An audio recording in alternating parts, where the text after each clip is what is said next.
serahkan ibadah kita hari ini kepada Tuhan di dalam doa. Tuhan, kami datang kepadamu, kami mengucap syukur untuk pemeliharaan Tuhan, penyertaan, perlindungan Tuhan sepanjang minggu ini kepada kami. Terima kasih karena Engkau sudah membuktikan kasih setiamu yang begitu besar, rahmatmu yang selalu baru setiap pagi kepada setiap umatmu. Kami serahkan ibadah ini Tuhan, kami percaya Engkau ada di tengah-tengah kami, Engkau berdaulat atas setiap pujian yang kami naikkan, memenuhi hati kami dengan damai, sejahtera dan sukacita dari surga. Kami serahkan Tuhan semuanya, pelayanan kami, ibadah kami, sorak-sorai kami, persembahan kami, ucapan syukur kami hanya di dalam satu nama Tuhan yang kami sembah, di dalam Yesus Kristus Allah kami yang hidup. Kita semua yang siap untuk beribadah katakan bersama amin. Shalom, Tuhan berlipat. Shalom.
Aku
Baik saudara, shalom semuanya. Firman Tuhan akan disampaikan oleh Bapak Budiono Ong. Tapi sebelum saya sampaikan kepada Pak Budiono, sekali lagi kami seluruh keluarga besar IFGF turut bersimpati ya dengan kemarin dipanggil pulangnya Mama tercinta. Dan saya mengapresiasi hari ini, saya kemarin waktu ada di Tionghoa Iwan kemudian bertanya kepada Pak Budiono, Pak, apakah Bapak masih terus akan, memang schedule-nya hari ini adalah Pak Budiono ya. Pak Budiono bilang, oke, nggak apa-apa. Waduh, beri tepuk tangan dulu saudara ya. Dalam kondisi seperti itu tadi baru selesai kremasi ya, kemudian bisa melayani. Saya percaya itu all out buat Tuhan, saya percaya saudara ya. Sekali lagi terima kasih banyak, itu sebabnya mari sekali lagi beri tepuk tangan dan kita sambut Bapak Budiono Ong. Mari Pak, silakan. Haleluya. Terima kasih Pak Jan. Shalom, teman-teman semua. Ya, pada sore hari ini saya mau sampaikan sedikit sharing kehidupan. Jadi seperti tema yang ada dari Pak Jan adalah take a stand. Jadi apa? Itu artinya saya memberi tema, saya bagian daripada tema itu Pak John, jadi right side. Tahu artinya right side? Jadi right side artinya saya berdiri di tempat yang tepat. Kalau saya wrong side berarti saya berdiri di tempat yang salah, kan begitu.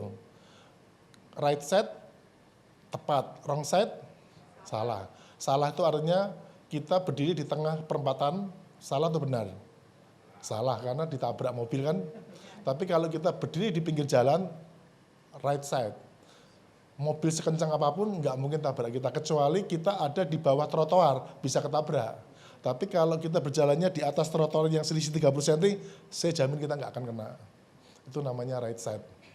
Jadi itu saya berpikir bahwa bukan cuma kita harus kokoh berdiri, tapi kita juga harus tepat berdirinya di mana.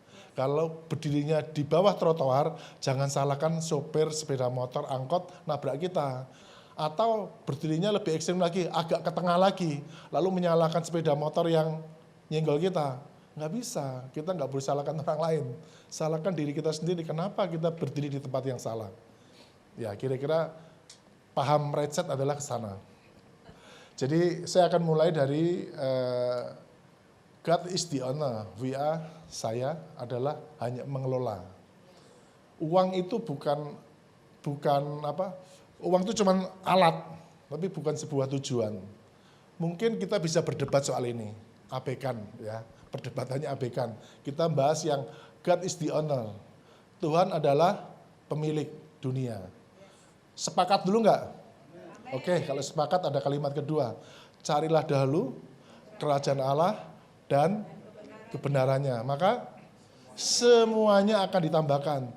Kalau bukan miliknya Tuhan, kenapa berani ngomong seperti itu? Ya kan? Berarti kan firman itu mengatakan dunia itu milikku.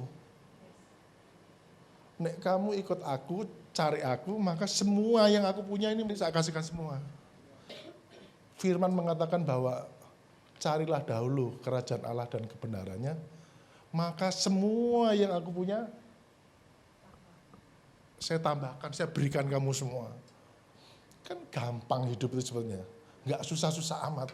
Tapi faktanya kita hidup ada yang senang, ada yang kurang senang. Ada yang puas, ada yang kurang puas. Padahal kan hukum kita cuma satu, carilah dahulu kerajaan Allah dan kebenarannya. Maka semuanya akan ditambahkan. Fakta hari ini sesama kita aja nih, sama kita ruangan kecil, ada yang puas hidupnya, ada yang kurang puas. Kan begitu. Maka Tuhan bikin kalimat satu lagi bagus di firman apa? Hidup berpadalah atas apa yang ada padamu. Wah itu kan hiburan ya. Kita sudah kurang berhasil dapat uangnya, kita dikasih nasihat yang bagus. Saonone kowe urip gitu loh. Nggak usah mimpi yang jauh-jauh. Nah, saya hidup di dua dunia ini ya kan. Ketika saya tidak punya apa-apa, saya hidup berpada. Karena istri saya itu ketemunya saya sudah bekerja, jadi nggak tahu yang berpada nggak punya apa-apa. Coba kalau istri saya itu teman dari SD, mungkin nggak mau dengan saya. Bagaimana? Sepeda pun juga nggak punya. Mau apel dari mana? Nggak bisa apel. Uang saya kalau mau apel juga nunggu teman jemput. Ya. Itu hiburan saya, itu kalimat firman yang buat saya menghibur. Bahkan ketika saya harus lepas dari pekerjaan karena di PHK, uang di tangan cuman tidak seberapa, 5 juta. Saya pikir, saya harus menikah, karena memang mau menikah kan, atau harus bekerja lagi. Saya sudah putuskan saya nggak mau kerja lagi, saya sudah capek. Capek dikhianati orang, saya sudah capek. Jadi saya punya pilihan satu lagi, menjadi pengusaha. Bagaimana mungkin bisa jadi pengusaha dengan uang cuma 5 juta? Dan saat itu, uang 5 juta di tangan, seperti hari ini, mami saya meninggal, waktu itu papi saya meninggal. Jadi, 5 juta ini mau diapain? Kan begitu. Saya berikan beli peti mati papi saya waktu itu. Ya udahlah, saya berikan aja lah. Jadi saya hidup tidak punya apa-apa waktu itu. Ya sudah, tapi keluarga saya nggak tahu kalau saya nggak punya uang. Tapi saya berikan, tapi separuh, 2,5 juta. Itu cerita kehidupan saya. Jadi anak saya, ya jadi sedikit kita bicara tentang Tuhan itu adalah pemilik. Jadi kita mesti pahami benar bahwa sebetulnya kita nggak cukup punya banyak hal yang ada di dunia. Kita cuma mengelola. Saya pernah mengelola yang susah, saya sekarang mengelola yang lebih baik.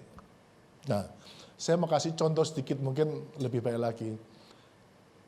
Mas Guntur 1 sepeda motor hilang, sedih. Tapi ketika baca koran ada 100 sepeda motor banyak orang hilang, biasa aja. Jadi ketika itu merasa miliknya kita marah, kalau bukan miliknya enggak marah. Kan begitu. Kita ini masih tidak sesuai yang kita ngomong tadi. Kan katanya semua di dunia miliknya Tuhan. Tapi kenapa ketika hilang sepeda motor itu milikmu? Kan katanya miliknya Tuhan. Kan begitu. Kalau saya terhibur dengan kalau enggak punya apa-apa, ya hidup berpadalah. Saya hidup dengan apa yang ada pada diri saya sendiri. Saya enggak pernah pusing dengan orang lain. Kalaupun saya bisa lebih baik, itu bukan karena usaha saya, bukan karena pekerjaan saya, bukan karena saya hebat membangun hubungan, bukan. Karena doa mami saya. Setelah kita dewasa kita paham, oh ternyata kalau kita sukses bukan karena kemampuan kita. Karena ada faktor yang di luar kita yang membuat kita jadi sukses. Jadi pemahaman ini yang saya mau sampaikan ke teman-teman semua bahwa kalau kita percaya bahwa Tuhan adalah pemilik dunia, semua yang ada di dalam tangan kita, apapun yang kita miliki sebetulnya miliknya Tuhan. Jadi kita itu sebetulnya nggak boleh ngomong, ini milikku. Sejak kapan kamu ngomong rumah ini milikku? Semua miliknya Tuhan. Jadi kita nggak bisa ngomong, wah ini milik saya. Dari mana? Ya hari ini, tapi coba kalau kita mau refleksi, flashback, oh iya ini ternyata tanah pun juga miliknya Tuhan.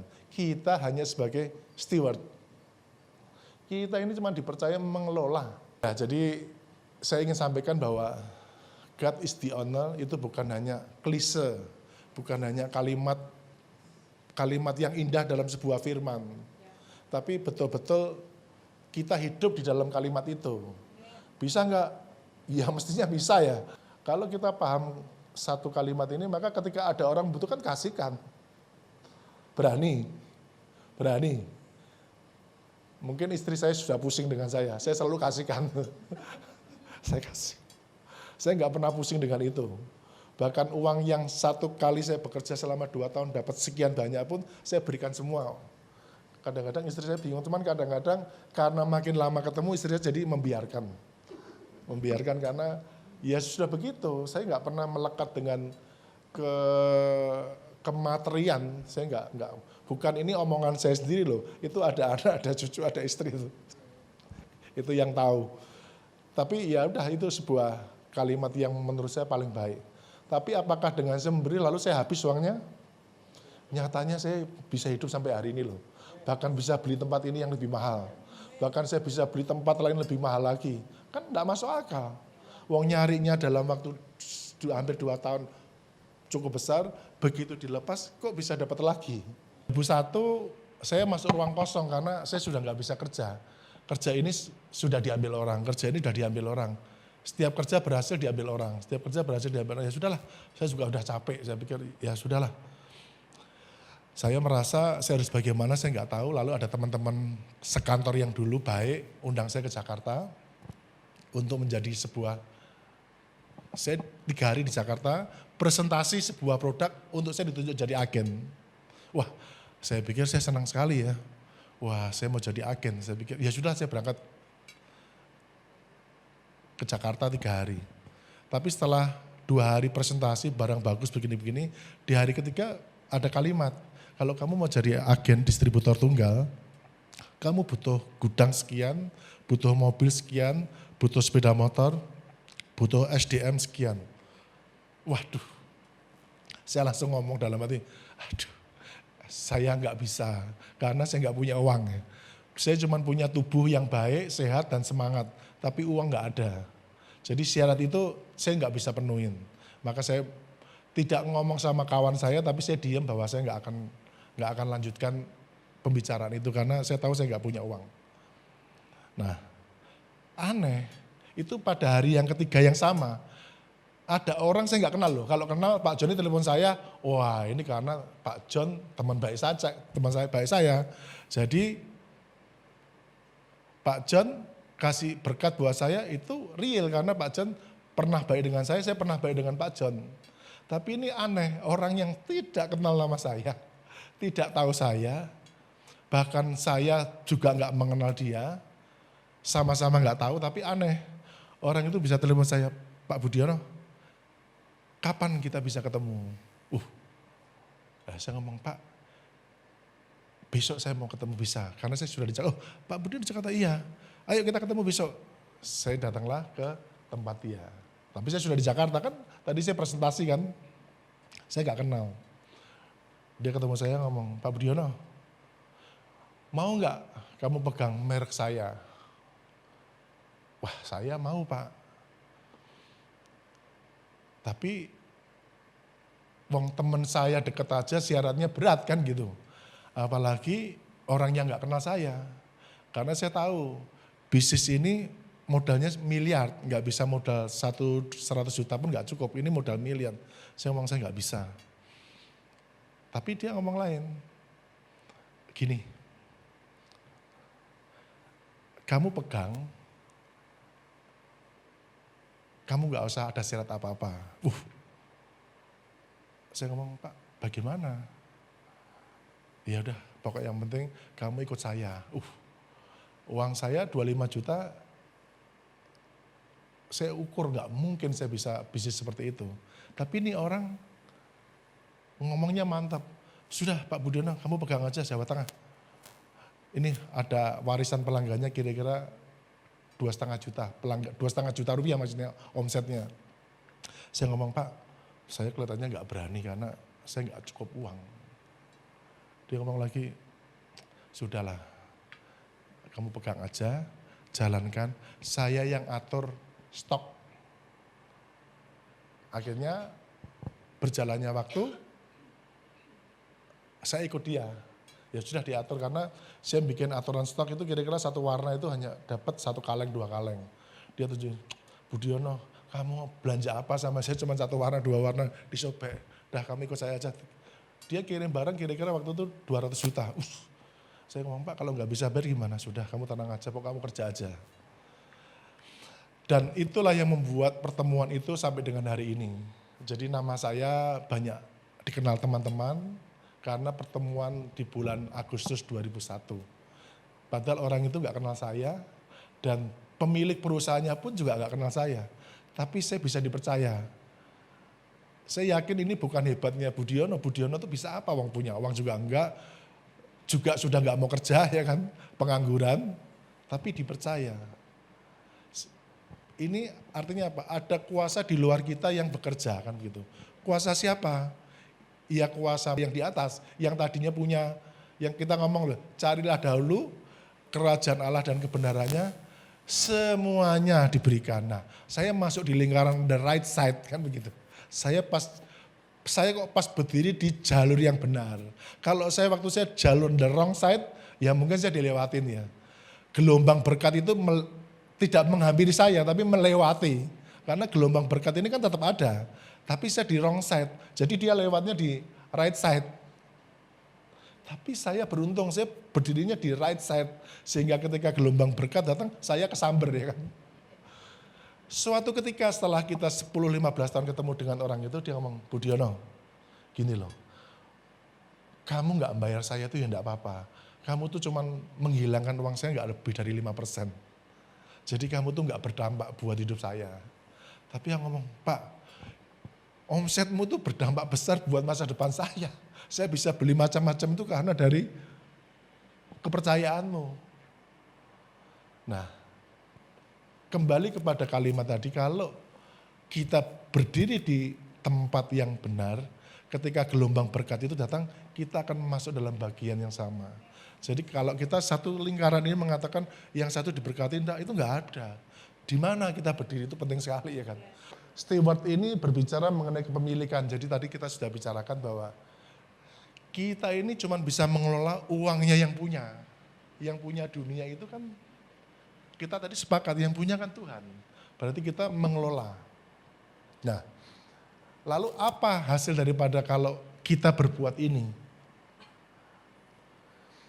Dahulu aku muda, sekarang telah menjadi tua. Tetapi tidak pernah kulihat orang benar ditinggalkan. Atau anak cucunya, apa? Anak cucunya? Bayangin roti aja sampai minta itu kan ya kebangetan kan begitu. Wong Tuhan tuh sudah ngomong, kamu tuh gak mungkin ditinggalkan lah, anak cucumu tuh gak akan pernah minta roti. Kalau benar kan begitu. Apa susahnya benar kan begitu. Wong sudah rahasianya sudah jelas. Carilah dahulu kerajaan Allah dan kebenarannya, semuanya tak sok kayak semua kan gitu. Ditambahkan mungkin agak capek ya. Kalau disambung semua kan lebih enak ya, dikebiur kayak gitu ya. Tapi intinya sebetulnya bahwa saya lebih mau bicara soal kepemilikan karena ini yang paling penting supaya kita nggak salah. Karena kalau kita benar di sini, berikutnya tuh enak.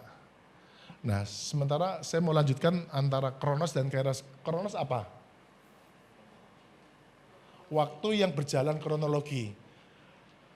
Saya dari pagi sampai malam makan tidur ketemu orang ngobrol-ngobrol makan tidur orang itu Kronos. Tapi kalau saya bangun tidur, mandi, lalu ketemu Mas Guntur, saya berbuat baik, itu apa? Kairos. Betul. Saya ketemu lagi Philip, lalu ngajak makan, lalu saya bayarin. Kronos apa Kairos? Kairos. Lalu saya jalan lagi, ketemu sama anak saya Grace, lalu dia minta handphone, saya kasih 2 handphone, itu Kronos atau Kairos? Kairos. Lalu saya jalan lagi, ketemu dengan Pak Rudi, ngajak makan lagi, Pak ayo kita makan Pak. Lalu oke, kita makan satu keluarga, saya bayarin, Kronos atau Kairos? Kairos, oke. Jadi paham ya, Kronos dan Kairos. Demikian juga, ketika saya pagi makan, lalu ketemu sama Mas Guntur, saya pukul, Kronos atau Kairos? Kairos, iya kan? Lalu saya ketemu lagi, jam 12 siang ketemu sama Philip, lalu saya ambil dompetnya, saya ambil 100.000, saya masukkan kantong, Kronos atau Kairos? Kairos, ya, Kairos. Jadi kita tahu artinya Kronos dan Kairos. Kalau kita sudah paham Kronos dan Kairos, kita pasti akan tahu ujungnya tuh jadi apa. Kemarin ada orang datang, saya sudah kenal orang itu tapi tidak kenal sekali. Saya kenal tapi tidak kenal sekali. Dia datang suami istri. Saya kenal cuma dengan suami tapi nggak dekat, tapi kenal gitu aja. Dia datang dengan istrinya. Saya sampaikan terima kasih Pak, terima kasih ya. Dia ngomong, Pak Ong, saya itu ketemu kamu itu lebih dulu tanpa berjumpa dengan kamu. Saya tahu kamu itu sebelum aku jumpa kamu. Loh, kok bisa? Saya dengar dari mami saya. Mami angkat saya itu yang besarkan saya dari kecil sampai besar. Dan namamu itu sering disebut sama mami angkat saya. Saya menghormati mami saya. Loh apa? Kamu itu pernah tolong maminya dia loh. Saya itu enggak tahu. Yang mana kamu sebut mamimu itu gitu.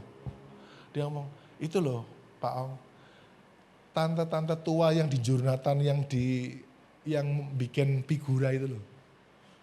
Itu cerita terus tentang Pak Ong. Jadi saya penasaran kepingin tahu Pak Ong itu kayak apa. Loh, soal apa? Ya udah dia cerita banyak bahwa Pak Ong itu kalau kesini ngasih order tuh banyak gitu. Lalu enggak pernah nawar. Lalu stok yang ada dipakai boleh. Saya enggak minta yang aneh-aneh. Sehingga perjumpaan saya dengan dia menjadi dekat. Ini tante tua. Dan setiap kali kasih pekerjaan saya banyak, saya nggak pernah mau pilih-pilih orang, saya kembali ke tante itu. Tapi saya nggak punya maksud apa-apa, karena saya melihat tante ini begitu baik. Maka selalu saya datang ke sana, kadang-kadang 10 figura, kadang-kadang 15, kadang-kadang 20, sebelum COVID ya. Saya banyak. Setelah COVID saya nol memang. Lalu itu loh Pak, oh itu toh. Iya. Saya menghormati tante itu karena tante itu baik sekali. Pembicaraannya pun juga santun, orangnya jujur. Iya dia cerita banyak. Makanya saya kepingin tahu Pak Ang itu kayak apa. Aduh, saya ngomong Pak, untung ya Pak, saya nggak banyak nawar ya.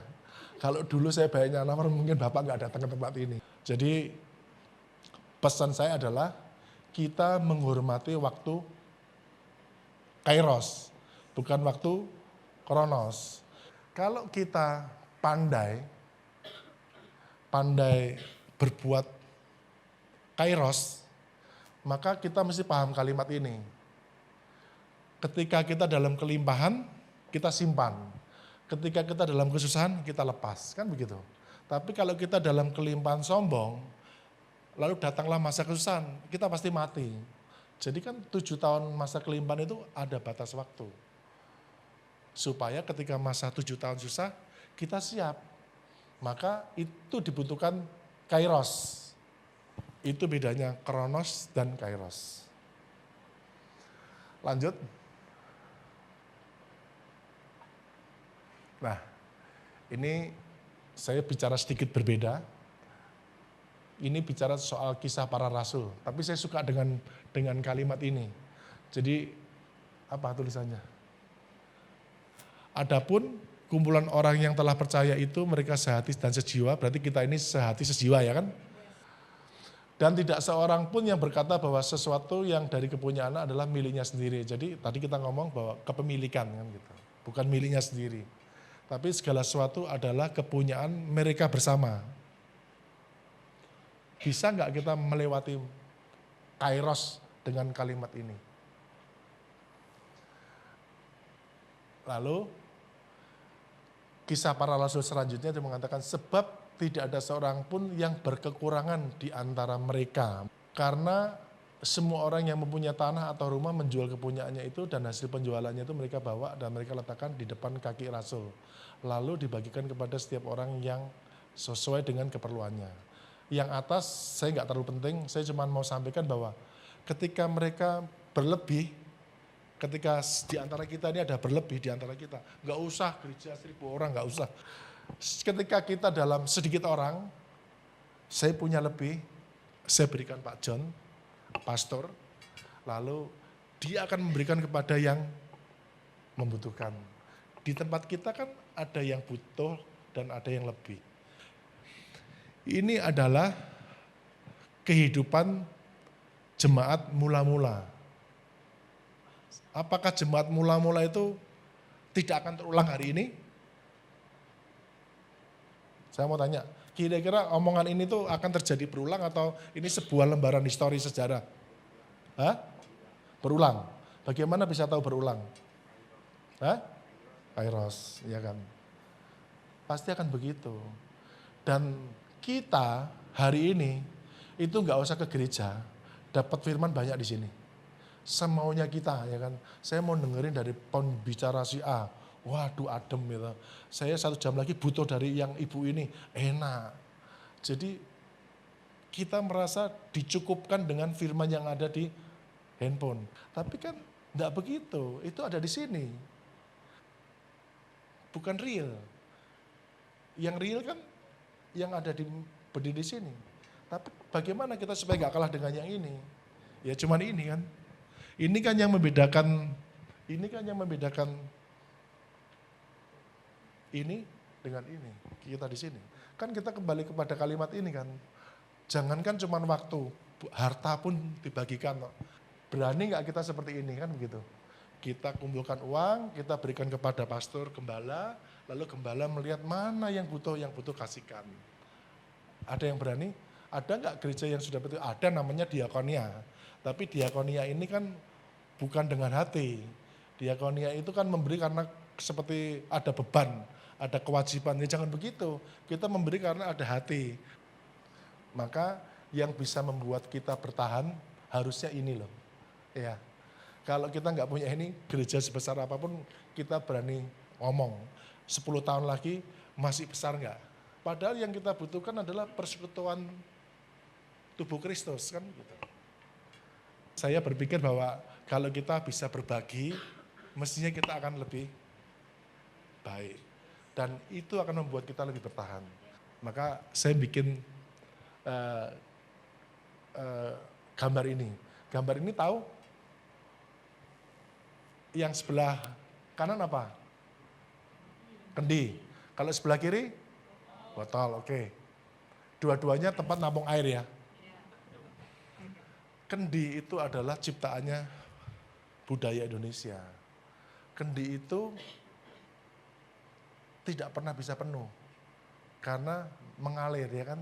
Kalau botol, bludak ya. Kita jangan berpikir lalu kita ngisinya 1 drum. Ya jangan begitu, kita isi dalam volume yang sama. Maka kita akan lihat betapa hebatnya kendi. Kendi itu begitu dia mau penuh, dia mengalir.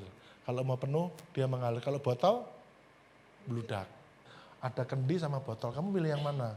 Kalau kendi ya kamu gak akan pernah tercukupi kebutuhan hasratmu yang di luar kebutuhan dasar. Tapi itulah kehidupan. Kalau kita bisa menjadi kendi, kita akan menjadi saluran berkat. Padahal kan firman mengatakan kita menjadi saluran berkat. Tapi ketika itu diberkati benar nggak saluran berkat itu pertanyaannya. Tapi pertanyaannya apakah sebagai kendi itu enggak berlimpah hidupnya? Sudah berlimpah. Siapa bilang sebagai kendi enggak berlimpah? Kan kita bisa ngomong saya butuh ini, butuh ini, butuh ini. Tapi kan ada batasnya. Sampai lehernya lubang. Kalau lehernya lubang kamu lewatin lagi, ya jadilah botol 1 liter kurang pindah 2 liter, kurang jadi 1 galon, kurang jadi botol 1 drum. Gak ada habisnya, memenuhi hasrat nafsu manusia gak ada habis. Bahkan Tuhan ngomong kamu tak kasih sebanyak dunia aja, kamu masih ngomong kurang kok. Sharing saya adalah bicara soal kepemilikan. Kita jangan salah di situ. Kita jangan salah membedakan kronos dan kairos. Kalau kita salah di sini, jangan salahkan masa tuamu susah. Nanti kamu ngomong Tuhan tidak adil. Bukan Tuhan tidak adil, kamu yang bodoh. Sudah dikasih rahasia sejak kita masih bayi, bahkan sebelum lahir pun kalimat ini sudah ada kan? Kenapa kita nggak bisa gitu loh. Lalu ketika kita gagal, ngomong, oh Tuhan itu tidak adil. Gembala saya kurang mendoakan saya. Gembala saya kurang doa puasa. Enggak, kita yang bodoh. Kalau dikatakan bodoh jangan tersinggung ya, karena memang lebih baik bodoh sekarang daripada susah besok. Pilih mana? Lebih baik kita sepakat ngomong bodoh, tapi 10 tahun lagi kaya.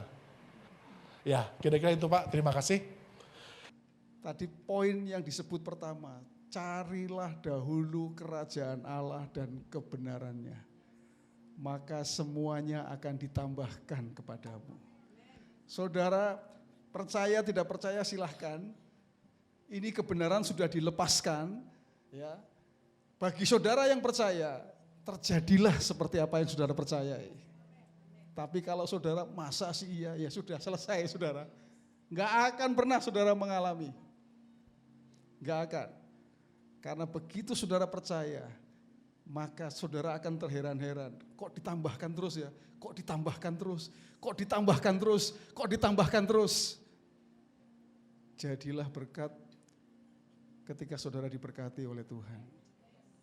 Saudara diberkati untuk memberkati, bukan untuk memperkaya dirimu sendiri. Bukan untuk hidupmu sendiri, tapi saudara diberkati untuk memberkati. Amin saudara? Jangan oman amin tok loh saudara ya kan? Amin, haleluya.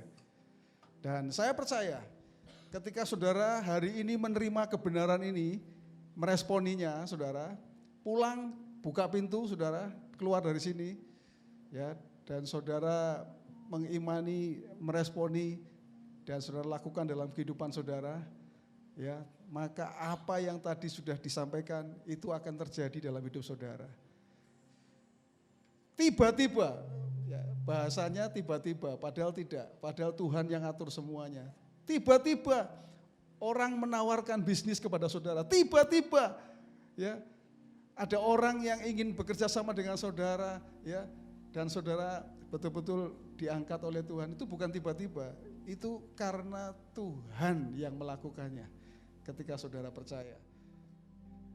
Ku datang ya Bapa dalam kerinduan, memandang keindahan-Mu. Ku berikan segalanya, semuanya yang ada. Ku ingin menyenangkan hati-Mu, oh Tuhan. Ku datang ya Bapa dalam kerinduan,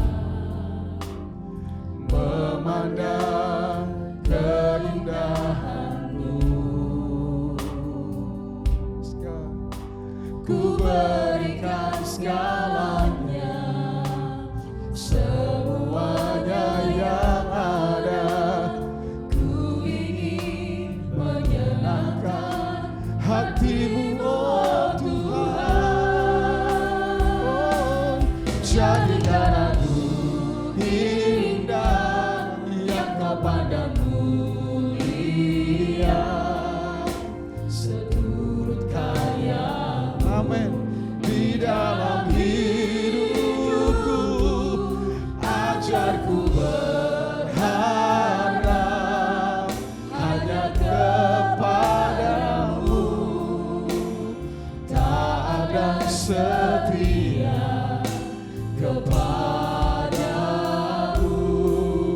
Tuhan. Jadikan aku, Tuhan, jadikan aku indah yang Kau pandang mulia, seturut karya-Mu.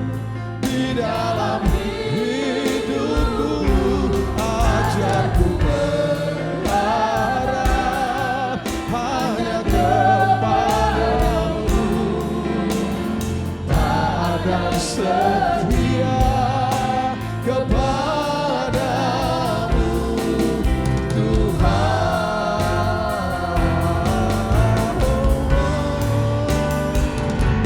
Jadikan aku indah yang Kau pandang mulia, seturut karya-Mu. Di dalam hidupku, ajarku berharap hanya kepada-Mu. Tak akan setia kepada-Mu, Tuhan. Kami terima kebenaran firman-Mu menjadi bagian dalam hidup kami, Tuhan. Mewarnai kehidupan kami hari lepas hari. Dan kami mau belajar taat dan setia. Bahkan kami ingin mengatakan, kami rindu Tuhan melalui hidup kami. Hidup kami menyenangkan hati-Mu ya Tuhan. Itu sebabnya sekali lagi untuk jemaat Tuhan yang hadir, yang ada hari ini, hamba mau berkatakan di dalam nama Yesus, berbicaralah kepada setiap anak-anak-Mu Tuhan. Berbicaralah supaya setiap kehidupan kami benar-benar mengalami kebenaran ini ya Tuhan.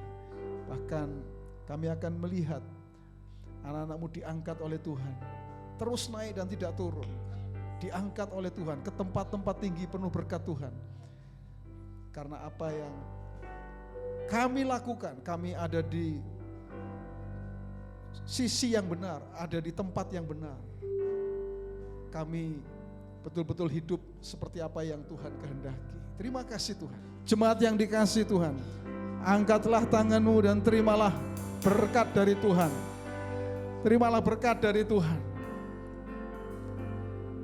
Jadilah engkau orang percaya yang mengandalkan Tuhan dalam kehidupanmu, karena Tuhan akan membuat engkau seperti pohon yang ditanam di tepi aliran air. Engkau tidak pernah takut tahun-tahun kering. Engkau tidak pernah takut tahun-tahun susah, karena apapun yang dikerjakan oleh tanganmu, apa yang diperbuat oleh tanganmu, Tuhan akan buat berhasil. Engkau akan terus naik dan tidak turun. Engkau jadi kepala dan bukan jadi ekor.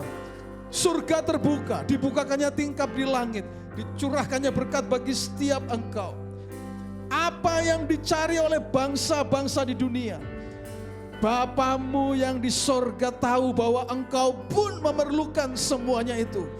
Tetapi carilah dahulu kerajaan Allah dan kebenarannya, maka semuanya akan ditambahkan kepadamu. Pada akhirnya Tuhan, hanya bagimulah segala pujian, segala hormat, segala kemuliaan, dahulu, sekarang, sampai selama-lamanya. Jemaat yang dikasihi Tuhan, pulanglah ke rumahmu masing-masing dengan membawa berkat dari Tuhan. Tuhan memberkati engkau dan melindungi engkau. Tuhan menyinari engkau dengan wajahnya dan memberi engkau kasih karunia. Tuhan menghadapkan wajahnya kepadamu dan memberi engkau damai sejahtera.